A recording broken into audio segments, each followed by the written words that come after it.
शादी के बाद की पहली सुबह थी। नायरा ने जब आंगन में पहली बार सूरज की किरणों को अपनी साड़ी के पल्लू से देखा, तब उसे एहसास हुआ कि ये घर अब उसका है। लेकिन हर नई बहू की तरह उसके मन में एक कोना डर से भी भरा था। पता नहीं कैसी होंगी सासू माँ, ननद कैसी होगी, क्या मुझे अपनाया जाएगा। चूल्हे से हल्की सी सौंधी खुशबू आ रही थी। नायरा ने जल्दी से उठकर साड़ी ठीक की और रसोई की ओर बढ़ी। सासू माँ अनामिका जी पहले से वहां थी, चाय में पत्ती डाल रही थी।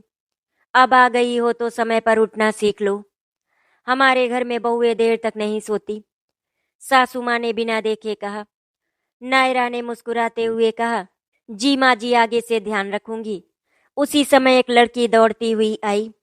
उसका चेहरा मासूम और बहुत ही तेजस्वी था। माँ, आज फीस भरनी है, पापा ने बोला था कि आपसे पैसे ले लूं।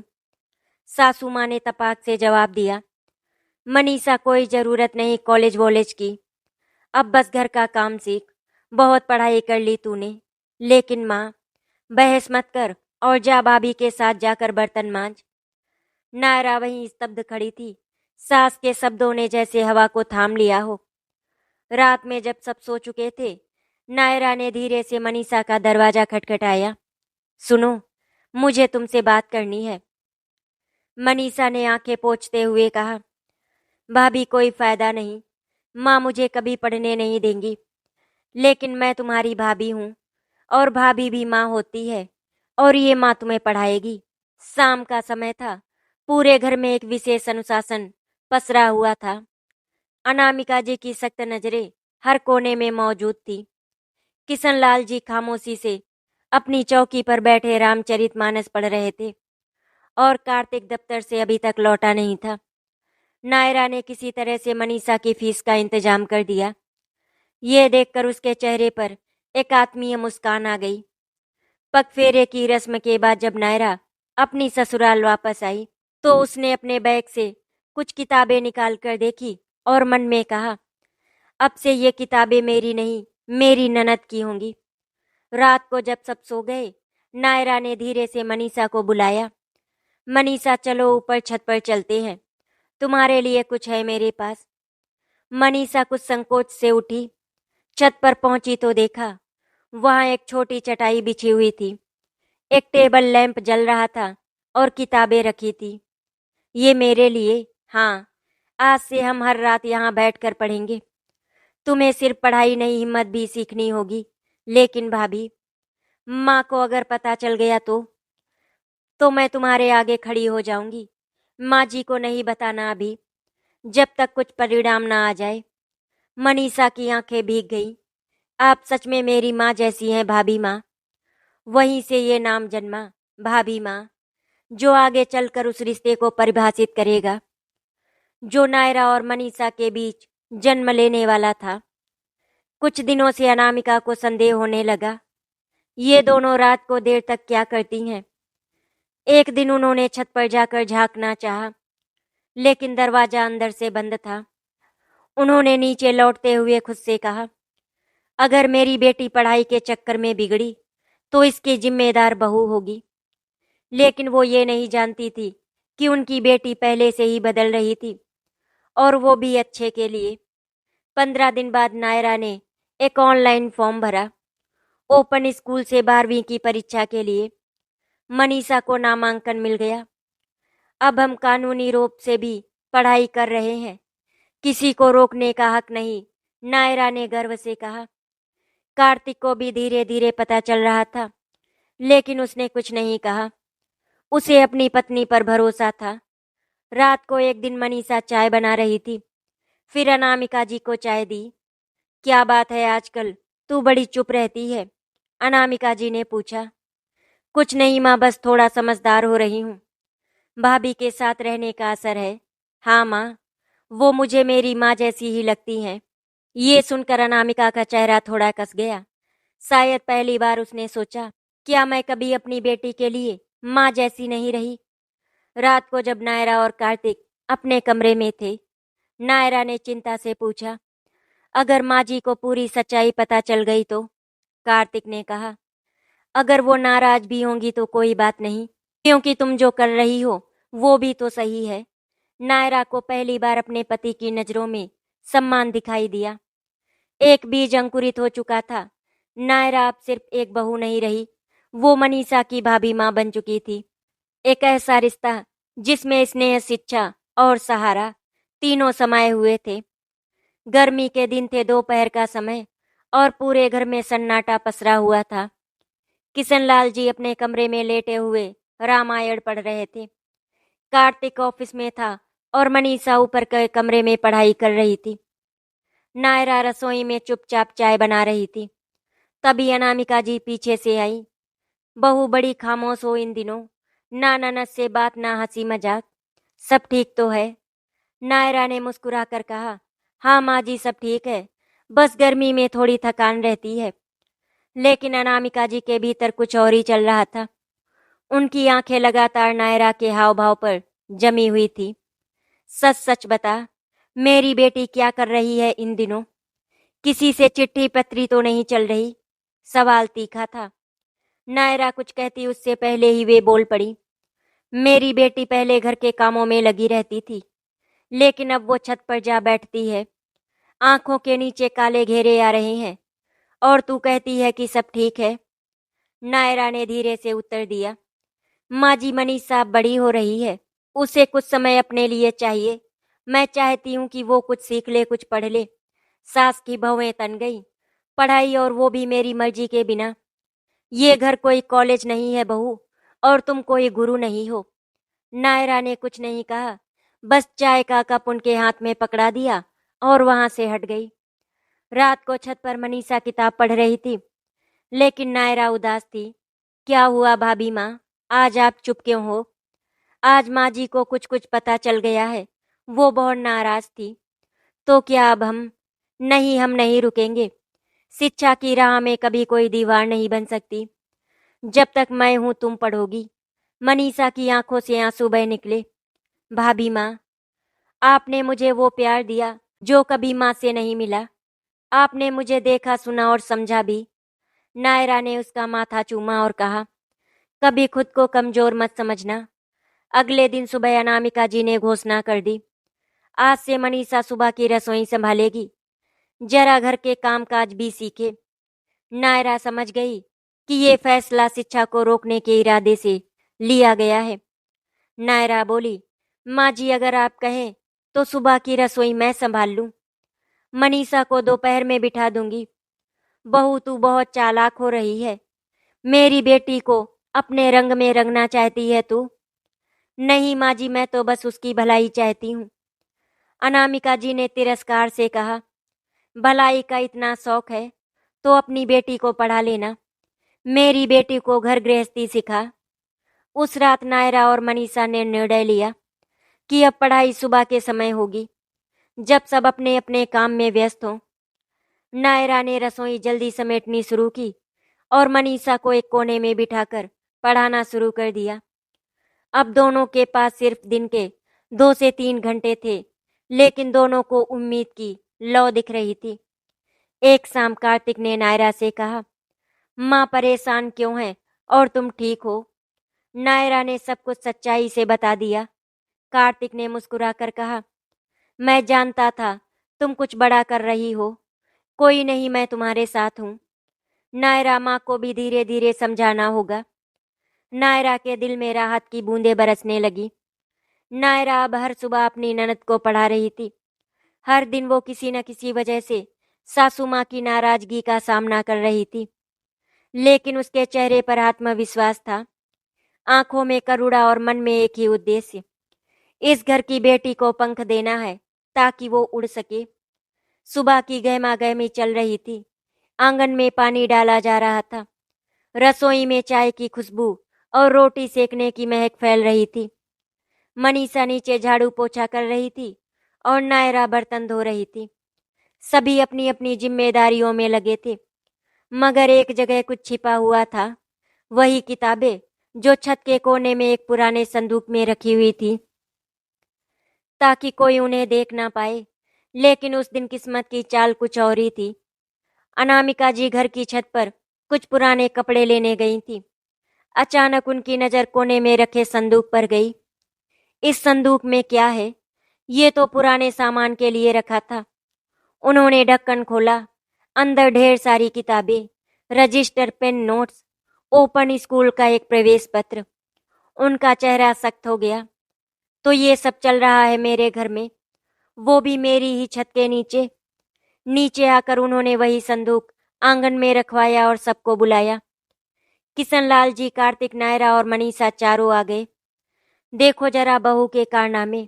ये है वो घर संभालने वाली बहू जो मेरी बेटी को पढ़ाने का नाटक कर रही है। नायरा चुपचाप खड़ी थी। क्यों बहू, क्या तुम मेरी बेटी को बिगाड़ना चाहती हो? नायरा ने धीरे और शांत स्वर में कहा, नहीं माँ जी, मैं उसे मजबूत बनाना चाहती हूँ। उसकी पढ़ाई अधूरी है, अगर उसे मौका नहीं मिला तो। अगर मगर छोड़ो, मेरी बेटी को पढ़ाई की क्या जरूरत, उसे घर संभालना आना चाहिए। मनीषा रोते हुए बोली, माँ, भाभी ने मुझे सिर्फ किताब नहीं दी, खुद से प्यार करना सिखाया। आपने जो कभी नहीं दिया वो मुझे भाभी माँ ने दिया। ये सुनते ही अनामिका जी का चेहरा झुलस गया। मुझे ताने मत दो, बहू से सीख रही है ना सब कुछ। किशनलाल जी ने पहली बार कड़ा स्वर अपनाया। अनामिका, जरा सोचो, अगर हमारी बहू हमारी बेटी की मदद कर रही है तो ये बुरा कैसे है? अनामिका जी ने बौखलाकर कहा, मुझे कुछ नहीं सुनना। या तो ये पढ़ाई बंद हो या फिर ये घर छोड़े। नायरा की आंखों में आंसू थे, लेकिन स्वर में दृढ़ता। माँ जी, मैंने इस घर को अपना माना है, हर रिश्ता दिल से निभाया है। लेकिन अगर आप मुझे इस घर से निकालना चाहे क्योंकि मैंने आपकी बेटी को पढ़ाया, तो मुझे गर्व होगा उस रिश्ते पर जिसने एक बहू से मुझे भाभी माँ बना दिया। पूरा घर सन्नाटे में डूब गया। उस रात सन्नाटा घर की दीवारों से टकरा रहा था। कोई कुछ नहीं बोला। कार्तिक ने धीरे से नायरा का हाथ थामा। तुमने जो किया वो साहस था। अगर माँ को अभी समझ नहीं आ रहा तो कभी न कभी आएगा। मनीषा ने नायरा के पैरों को छूते हुए कहा, भाभी माँ, मैं पढ़ूंगी और एक दिन इस घर को गर्व महसूस कराऊंगी, और माँ को भी। नायरा ने उसे गले लगा लिया। मनीषा, तुम सिर्फ पढ़ो ही नहीं, दुनिया को दिखा दो कि एक बेटी भी उड़ सकती है अगर कोई उसके पंख संभालने वाला हो। एक तूफान उठ चुका था रिश्तों में, सोच में और सास बहू के जमे हुए रिश्तों के तानों में। लेकिन नायरा हारी नहीं थी, वो डरी भी नहीं थी, क्योंकि अब वो सिर्फ बहू नहीं थी, भाभी माँ बन चुकी थी। 3 महीने बीत चुके थे। घर में कुछ बदला था, लेकिन फिर भी बहुत कुछ वैसा ही था। मनीषा अब सुबह 4 बजे उठकर पढ़ाई करती, फिर पूरे दिन भाभी के साथ घर का काम देखती। नायरा ने अपना सारा ध्यान उसकी पढ़ाई में लगाया हुआ था। सासू माँ अब उतना विरोध नहीं करती थी, लेकिन उनकी चुप्पी अब भी हर रोज एक कटाच की तरह छाई रहती थी। ना तो अब वो कुछ कहती और ना ही टोका टाकी करती और ना ही किसी को कुछ अच्छा कहती। उस दिन दोपहर में जब पोस्टमैन एक लिफाफा दे गया तो नायरा और मनीषा दोनों रसोई में थी। लिफाफा खोला गया, अंदर से एक मार्कशीट निकली। मनीषा ने 91% अंक प्राप्त किए थे, वो भी बिना किसी कोचिंग, बिना स्कूल जाए, सिर्फ भाभी माँ के सहारे। उसकी आंखें भर आईं। भाभी माँ, ये आपका ही आशीर्वाद है। नायरा मुस्कुरा दी। मनीषा, ये तुम्हारी मेहनत और विश्वास है। उसी लिफाफे में एक और कागज था, विद्यालय द्वारा सम्मान समारोह का आमंत्रण पत्र। मनीषा कश्यप को टॉपर के रूप में स्कूल में सम्मानित किया जाएगा। साथ में एक अभिभावक को भी मंच पर आमंत्रित किया जाएगा। शाम को किशनलाल जी, कार्तिक और सभी ने खुशी मनाई। लेकिन जब अनामिका जी को बताया गया तो उन्होंने सिर्फ एक वाक्य कहा, बहुत हो गया ये नाटक, पढ़ाई कर ली, अब घर संभालो। मनीषा का दिल टूट गया, लेकिन नायरा ने उसका सिर सहलाते हुए कहा, मनीषा, दिल छोटा ना कर, तेरी भाभी माँ बोल रही है, मुझे तुझ पर गर्व है। अगले दिन स्कूल का कार्यक्रम था। मनीषा ने नायरा से कहा, भाभी माँ, आप मेरे साथ चलेंगी ना मंच पर? नायरा थोड़ी सी झिझकी, लेकिन मैं, आप ही तो मेरी माँ हो। भाभी माँ, आपने ही मेरा हाथ थामा था जब सबने छोड़ दिया। नायरा बहुत भावुक हो गई। उसने अपनी सबसे प्यारी साड़ी निकाली, वही जो शादी के बाद पहली बार अनामिका जी ने दी थी। स्कूल में मंच पर जब नाम पुकारा गया, मनीषा कश्यप 91% अंकों के साथ प्रथम स्थान प्राप्त करने वाली छात्रा, मंच पर उनके अभिभावक के रूप में भाभी नायरा कश्यप को आमंत्रित किया जाता है। पूरे हॉल में तालियां गूंज उठी। नायरा की आंखें नम थी। मनीषा ने मंच पर जाकर कहा, मुझे माँ ने जन्म दिया, लेकिन मेरी भाभी माँ ने मुझे पहचान दी। आज मैं जो भी हूँ इन्हीं की वजह से हूँ। शाम को जब दोनों घर लौटी तो दरवाजे पर सब खड़े थे। किशनलाल जी ने मनीषा को गले लगा लिया। कार्तिक ने मिठाई खिलाई। अनामिका जी थोड़ी दूर खड़ी थी। उन्होंने कुछ नहीं कहा। लेकिन जब नायरा कमरे में जा रही थी तो अनामिका जी ने धीरे से कहा, बहू, नायरा रुक गई। जो कर रही हो करती रहो।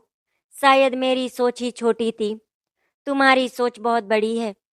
सच में तुम बहू नहीं भाभी माँ हो। नायरा की आंखों से अश्रुधारा बह निकली, मगर उसमें दुख नहीं, सम्मान और अपनापन था। रिश्ते तभी गहराते हैं जब विरोध के बीच भी कोई स्नेह से सींचता है।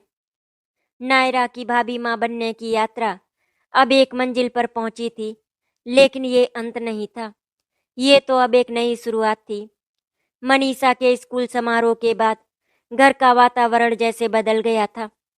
अनामिका जी अब भी बहुत कम बोलती थी, लेकिन उनका मौन अब विरोध का नहीं रहा था, अब उसमें स्वीकृति की झलक थी। नायरा अब भी हर दिन घर के छोटे बड़े कामों में लगी रहती थी। सवेरे की रसोई, दोपहर का खाना, शाम की चाय, मनीषा की पढ़ाई, किशनलाल जी की दवा और सासू माँ की नजरें। बरसात के दिन थे। लगातार भीगने और थकान के चलते नायरा को जोर का बुखार हो गया। 3 दिन तक वो बिस्तर से उठ नहीं पाई। मनीषा ने हर काम संभाला, लेकिन उसका ध्यान भाभी माँ पर ही था। कार्तिक ने डॉक्टर बुलाया तो डॉक्टर ने कहा, बहुत थक गई हैं ये, अब कुछ दिन सिर्फ आराम और सेवा की जरूरत है। उस रात अनामिका जी अपने कमरे में बैठी थी और नायरा के खांसने की आवाजें बार बार उनकी आत्मा को कुरेद रहे थे। अचानक उनका मन यादों से भर गया। कैसे उन्होंने इस बहू का विरोध किया था, कैसे हर मोड़ पर उसे नीचा दिखाने की कोशिश की। और फिर वो दृश्य, मंच पर मनीषा का कहना, भाभी माँ ने मुझे पहचान दी। अनामिका जी ने गहरी सांस ली और पहली बार खुद से कहा, जिसे मैंने सिर्फ बहू समझा वो तो मेरी बेटी निकली। सुबह सुबह नायरा की आंखें खुली तो उसने देखा, सामने एक कटोरी में तुलसी वाला काढ़ा रखा हुआ था। बगल में एक कंबल सही किया जा रहा था। नजर उठाई तो सासू माँ खड़ी थी। ले बहू, ये काढ़ा पी ले, मैंने ही बनाया है। नायरा को जैसे विश्वास नहीं हुआ। माँ जी, अम्मा जी मत बोल बेटी, बहुत सताया तुझे। अब तू आराम कर और अब सेवा करने की बारी मेरी है। नायरा की आंखों से आंसू बह निकले। अनामिका जी ने उसका सिर सहलाया और कहा, मुझे माफ कर दे बेटा, आज तेरे बिना ये घर अधूरा है। तू मेरी बहू नहीं, मेरी बेटी है। नायरा ने सासू माँ का हाथ थाम लिया। माँ, मैं तो हमेशा से आपकी बेटी ही थी, बस आपने देर से देखा मुझे। उस रात घर में एक अजीब सा सुकून था। किशनलाल जी अपनी चौकी पर शांत मुस्कुरा रहे थे।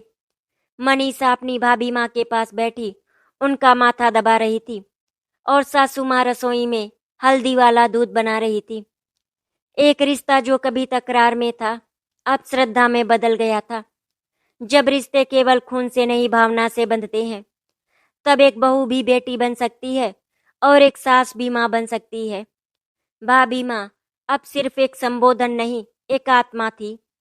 गर्मियों की धूप अब मंद पड़ चुकी थी। घर के आंगन में तुलसी का चौरा सजीव दिख रहा था। उसके पास बैठी नायरा जैसे कोई दीपक की लौ हो। एक तरफ अनामिका जी की आंखों में अब भी संदेह था, तो दूसरी ओर मनीषा अपने सपनों को थामे किताबों में डूबी रहती थी। लेकिन जब घर की दीवारों में हल्का सा कंपन आया तो वो था एक नए संघर्ष की आहट। एक दिन दोपहर में किशनलाल जी ने अनामिका से कहा, मैं सोच रहा हूँ कि अब मनीषा का एडमिशन किसी अच्छे कॉलेज में करवा दूं। अनामिका ने पलटकर जवाब दिया। आप फिर वही बात करने लगे। लड़की है, 2 साल में हाथ पीले करने हैं। अब पढ़ाई का क्या ही फायदा। इतनी तो पढ़ाई कर ली उसने। किशनलाल जी चुप रहे, लेकिन नायरा सुन रही थी। वो जानती थी अब समय आ गया है कि वो एक बार फिर न केवल भाभी बल्कि एक माँ की तरह खड़ी हो। शाम को जब नायरा रसोई में काम कर रही थी, तब मनीषा आई और धीरे से बोली, भाभी माँ, माँ ने आज फिर कहा कि पढ़ाई की क्या जरूरत। नायरा ने उसका हाथ थामते हुए कहा, मनीषा, कभी कभी माँ की ना ही हमें हाँ की तरफ ले जाती है। तुम सिर्फ मेहनत करो, बाकी मुझ पर छोड़ दो। अगले दिन नायरा कॉलेज गई, खुद फॉर्म लेकर आई, फीस की बात की और एक छोटी सी छात्रवृत्ति का फॉर्म भी भरा। किशनलाल जी ने भी सहमति दे दी, लेकिन बात जब अनामिका जी को पता चली तो उनका पारा चढ़ गया। नायरा, तुम अब इस घर के फैसले लोगी? क्या तुम सच में मेरी बेटी की माँ बन गई हो? उन्होंने गरजते हुए कहा। नायरा ने नजरें झुकाकर जवाब दिया, जी माँ जी। जब आपने अपनी बेटी के सपनों को छोड़ दिया, तब मैंने उसे अपनी नजरों में समेट लिया। अगर ये गुनाह है तो मैं हर दिन करूंगी। घर में सन्नाटा छा गया। अनामिका जी को लगा जैसे उनके अधिकार की दीवारों में दरार पड़ रही हो। लेकिन उसी वक्त मनीषा ने आकर माँ के पांव छुए और कहा, माँ, एक दिन आपको मेरे ऊपर गर्व होगा। अनामिका जी के चेहरे पर कठोरता तो थी, लेकिन नायरा की आंखों में चमक और मनीषा की मासूम उम्मीदें कहीं उनके भीतर की माँ को जगा रही थी, पर वो कबूल करने को तैयार नहीं थी। सावन की रिमझिम बारिश हो रही थी। आंगन की मिट्टी से सौंधी खुशबू आ रही थी और घर के बरामदे में नायरा भाभी आटे की लोइयां बना रही थी। मनीषा चुपचाप किताबों में खोई हुई थी। कुछ सालों में वो रिश्ता बहुत आगे निकल चुका था। उनका रिश्ता अब एक माँ बेटी के जैसा हो चुका था। मगर जिस बात का डर नायरा को हमेशा सताता था, वो आज सामने आ खड़ा हुआ। मनीषा का बीए अंतिम वर्ष का परिणाम आया था। उसने पूरे जिले में टॉप किया था। पूरे मोहल्ले में चर्चा हो रही थी कि किशनलाल जी की बेटी ने एक बार फिर नाम कमा लिया है। मगर इस खुशी के बीच एक तूफान भी खड़ा हो गया। मैंने कहा था ना कि अब पढ़ाई बंद कराओ इसकी। अनामिका जी के स्वर में गुस्सा था। अब और क्या करेगी पढ़ लिख कर? इज्जत से ब्याह दो, यही अच्छा रहेगा। नायरा शांत खड़ी सुनती रही। माँ जी, मनीषा अब बड़ी हो चुकी है। उसे भी तो अपने जीवन का फैसला करने का अधिकार होना चाहिए। बस नायरा, बहुत बोलने लगी हो तुम। इस घर में पहले तुम बहू हो और अब तुम फिर मेरी बेटी की माँ बनने चली हो। मनीषा दरवाजे के पीछे से ये सब सुन रही थी। उसका मन रो पड़ा। वो खुद को लेकर अपराध बोध में चली गई। मगर तभी नायरा अंदर आई और उसका चेहरा थामते हुए बोली, मनीषा, तुम सिर्फ मेरी ननद नहीं हो, मेरी जिम्मेदारी हो। जब माँ आंखें फेर ले तब भाभी माँ बन जाती है। और मेरी माँ मुझे भी पढ़ाना चाहती थी, लेकिन उन्हें मौका नहीं मिला। मैं वो कमी तुम्हारे साथ नहीं होने दूंगी। अगले दिन किशनलाल जी ने मनीषा को बुलाकर कहा, बेटा, ये जो तुम्हारी भाभी ने तुम्हारे लिए किया है, मैं जानता हूँ वो कोई आम औरत नहीं कर सकती। मनीषा ने आंखों में आंसू भरकर कहा, बाबूजी, मेरे लिए तो माँ शब्द का मतलब है भाभी माँ। माँ तो जन्म देती है, लेकिन भाभी माँ ने जीना सिखाया है। एक दिन नायरा अनामिका जी को समझाने उनके कमरे में गई। माँ जी, घर तभी चलता है जब हम मिलकर रिश्तों को संभालते हैं। आपने जन्म दिया, मैंने उसे दिशा दी, हम दोनों ही माँ हैं। अनामिका जी ने नायरा की बातों का कोई जवाब नहीं दिया। वो चुपचाप बैठी रहीं। अनामिका जी कब अपनी बातों से पलट जाएं, कुछ कहा नहीं जा सकता था। कुछ महीनों बाद मनीषा की एमए की पढ़ाई शुरू हुई और नायरा ने अपनी सारी जमा पूंजी उसके एडमिशन में लगा दी। अब कभी कभी अनामिका जी भी मनीषा की किताबों के पन्ने पलटते हुए देखने लगी थी। सास और बहू के रिश्ते में जो खटास थी, वो एक बार फिर मनीषा की मेहनत और नायरा के त्याग ने मिठास में बदल दी थी। कुछ सालों के बाद अचानक एक दिन दरवाजे पर दस्तक हुई। किशनलाल जी ने चश्मा ठीक करते हुए दरवाजा खोला। बाहर कोई नहीं था, लेकिन नीचे एक कागज पड़ा था। उठाकर पढ़ा तो आंखों में आंसू भर आए। प्यारे पापा जी, मैं आपकी बेटी मनीषा। आज मैं इस शहर की सबसे बड़ी यूनिवर्सिटी में बतौर प्रोफेसर नियुक्त हुई हूँ, तो सबसे पहले आपके आशीर्वाद की जरूरत है। मुझ में ये हिम्मत, ये आत्मविश्वास, ये शिक्षा, ये सब मेरी भाभी माँ की देन है। उन्होंने मुझे पढ़ाया, जीवन सिखाया और आत्मसम्मान भी दिया। माँ को भी मेरा प्रणाम। मुझे मालूम है कि वो आज भी इस राह से सहमत नहीं होंगी, लेकिन अब शायद वो समझे कि एक लड़की की उड़ान भी घर का मान बढ़ा सकती है। पापा जी, मैं लौट रही हूँ, बेटी बनकर नहीं, बल्कि एक ऐसी महिला बनकर जो अपनी भाभी माँ को दुनिया से भी ज्यादा प्यार करती है। आपकी बेटी मनीषा। कागज कांपते हाथों से नायरा को दिया गया। नायरा की आंखों से अश्रुधारा बह निकली।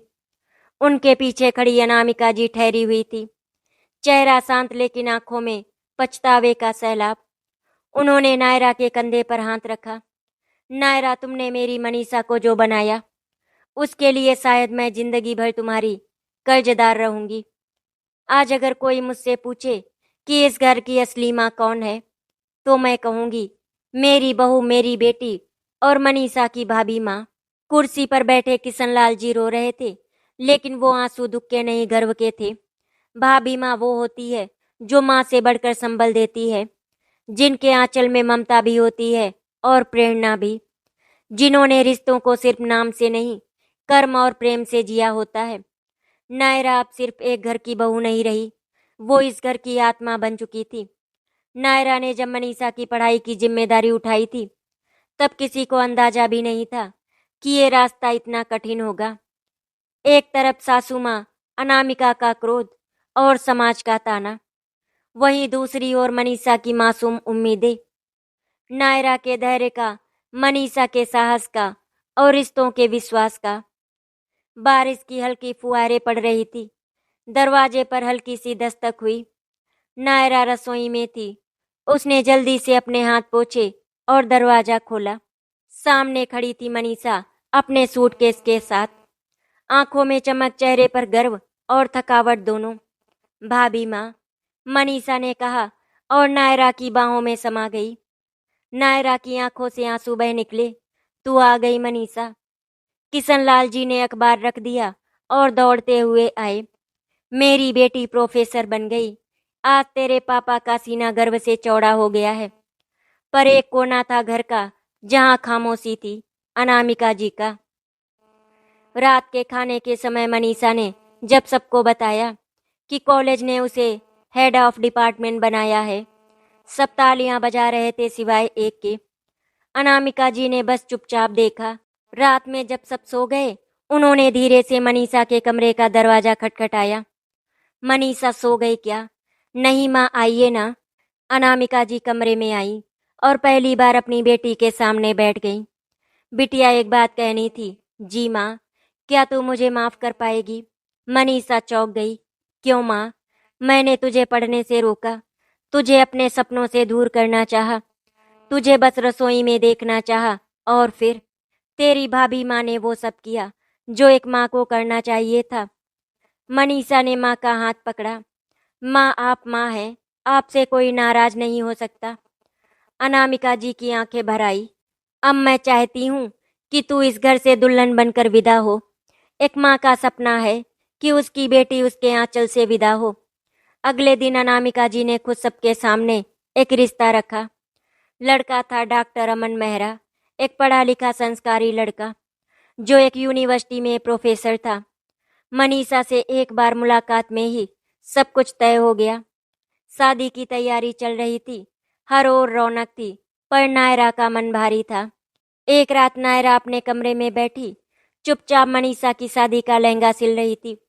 कार्तिक ने देखा और पूछा, क्या हुआ नायरा, तू खुश नहीं है क्या? नायरा ने आंसू पोंछे। जब मनीषा जाएगी ना, तो ये घर फिर से वैसा हो जाएगा जैसा पहले था, बिना सपनों वाला। नायरा, तेरे अंदर जो माँ है ना, वो आज बेटी की विदाई से डर रही है। तू चिंता मत कर, सब ठीक हो जाएगा। शादी बड़ी धूमधाम से हुई। मनीषा को लाल जोड़े में देखकर सबकी आंखें नम थी, लेकिन सबसे ज्यादा जो रोई थी वो थी अनामिका जी, क्योंकि उन्हें आज पछतावा हो रहा था अपनी बेटी का साथ ना देने के लिए। मनीषा ने झुककर माँ के पैर छुए।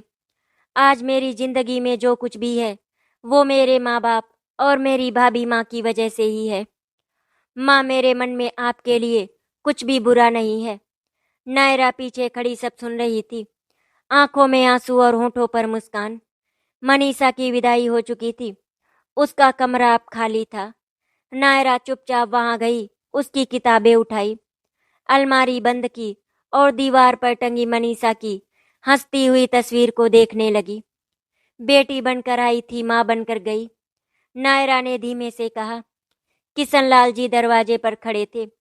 नायरा, तू सिर्फ इस घर की बहू नहीं, इस घर की आत्मा है।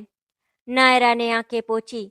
मैं बस एक बात जानती हूँ पापा जी, जहाँ बेटियों को उड़ने की आजादी मिलती है वहाँ अगर सच में मंदिर बनता है। एक दिन अचानक रसोई से जोर की आवाज आई। अनामिका दौड़ती हुई रसोई में पहुंची तो देखा कि नायरा बैठी हुई थी। चेहरा पीला और माथे पर पसीना चमक रहा था। क्या हुआ बहू, चक्कर आ गया क्या? नायरा जी ने घबरा कर उसका सिर सहलाया।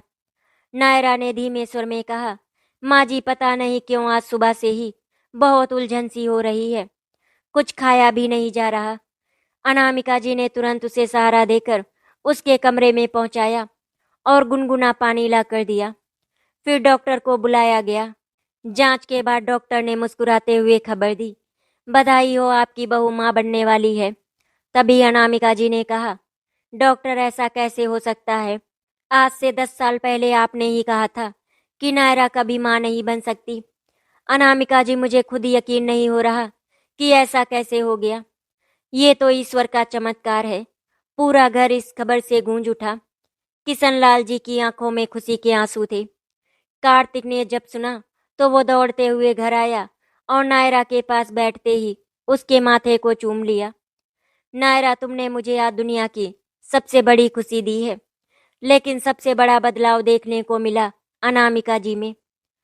अनामिका जी अब उसके लिए माँ बन चुकी थी। वो खुद उसके खाने का ख्याल रखने लगी। सुबह उठते ही सबसे पहले नायरा के लिए गुनगुना पानी और हल्का नाश्ता तैयार करती। बहू, अब से तुम्हें बाहर का कुछ नहीं खाना, सारा खाना घर में बनेगा और समय पर मिलेगा। डॉक्टर ने जो कहा है सब ध्यान से करना होगा। अनामिका जी ने सख्त लहजे में लेकिन ममता से भरे हुए सुर में कहा। नायरा को भी यकीन नहीं हो रहा था कि यही उसकी सासू माँ है।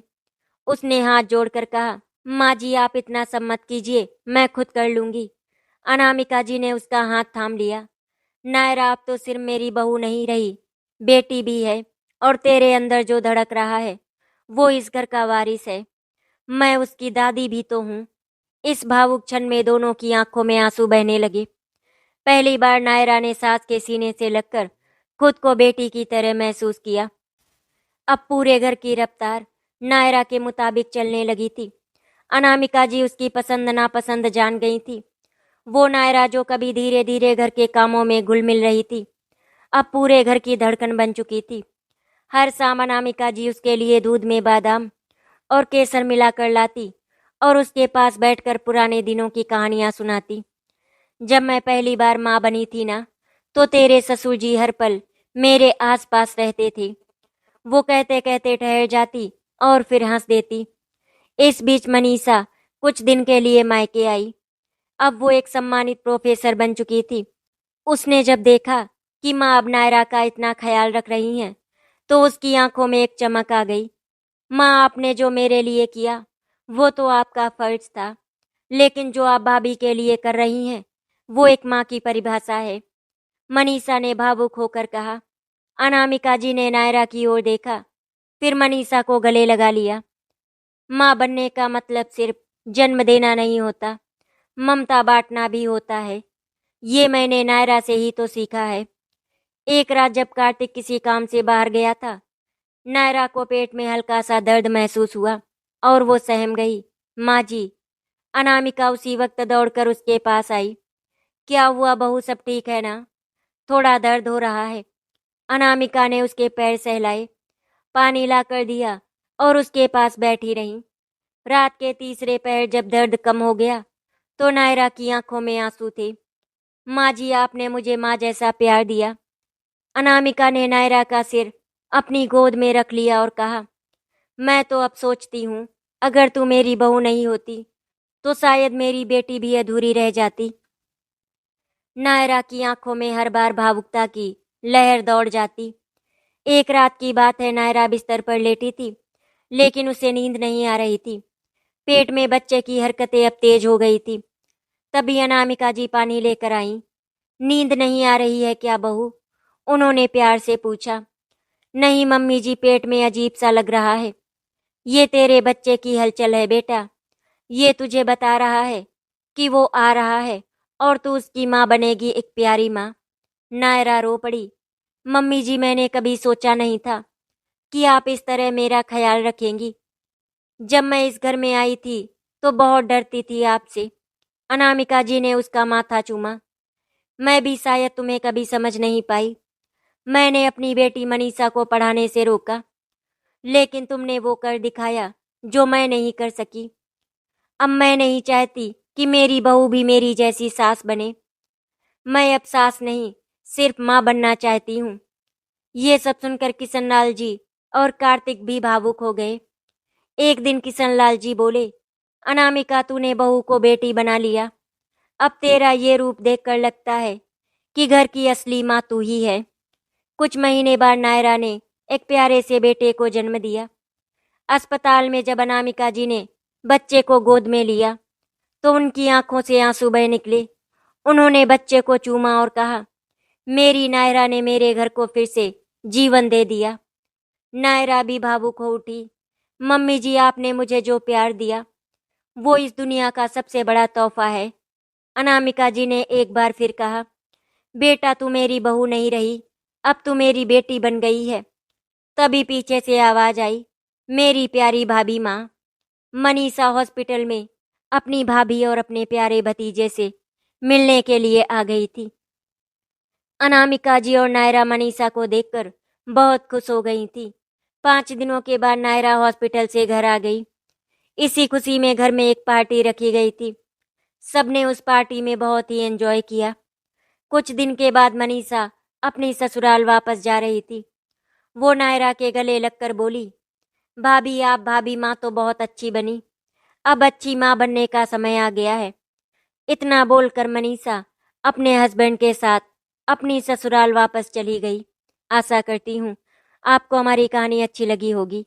अगर आपको हमारी कहानी अच्छी लगी तो वीडियो को लाइक एंड शेयर करें, चैनल को सब्सक्राइब करें। वीडियो देखने के लिए आपका धन्यवाद।